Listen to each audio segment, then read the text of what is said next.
I think it's a kind of security which I've always believed in. So that's what I would like to say about jewelry. ಪ್ರತಿ ಬಾರಿಯಂತೆ ಈ ಬಾರಿಯೂ 10 ಹಲವು ವಿಶೇಷ ಆಭರಣಗಳನ್ನು ಹೊತ್ತು ಬಂಗಾರದ ಸಂಸ್ಥೆಗಳು ಪ್ರದರ್ಶನಕ್ಕೆ ಆಗಮಿಸಿವೆ.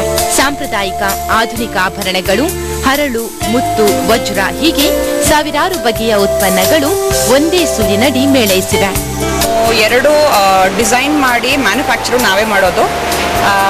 ಭಾಳ ಹಳೆ ಪೀಸಸ್ಸು, ಆಂಟಿಕ್ ಪೀಸಸ್ ಅಂತ ಹೇಳೋದನ್ನ ನಾವು ತಗೊಂಡು ರಿಸ್ಟೋರ್ ಮಾಡಿ ಅದರಲ್ಲಿ ಸ್ಟೋನ್ಸ್ ಎಲ್ಲ ಸೆಟ್ ಮಾಡಿ ಪುನಃ ಹೊಸ ಥರದ್ದು ಹಾಕೊಳ್ಳೋ ಥರ ಮಾಡ್ತೀವಿ. Very nice. ಯಾರಿಗಾದರೂ ಇನ್ ಪರ್ಟಿಕ್ಯುಲರ್ ಏನಾದರೂ ಸೀಸನ್ ಇದ್ದಾಗ, ವೆಡ್ಡಿಂಗ್ ಸೀಸನ್ ಇದ್ದಾಗ ಯಾವ ವೆರೈಟಿ ಬೇಕು, they can come here under one roof only. They can buy whatever they want. April 9ರವರೆಗೆ ಬಂಗಾರದ ಸಂತೆ ನಡೆಯಲಿದ್ದು ಆಭರಣ ಪ್ರಿಯರು ತಮಗಿಷ್ಟವಾದ ಉತ್ಪನ್ನಗಳನ್ನು ಖರೀದಿಸಬಹುದಾಗಿದೆ. ETV news, Bengaluru.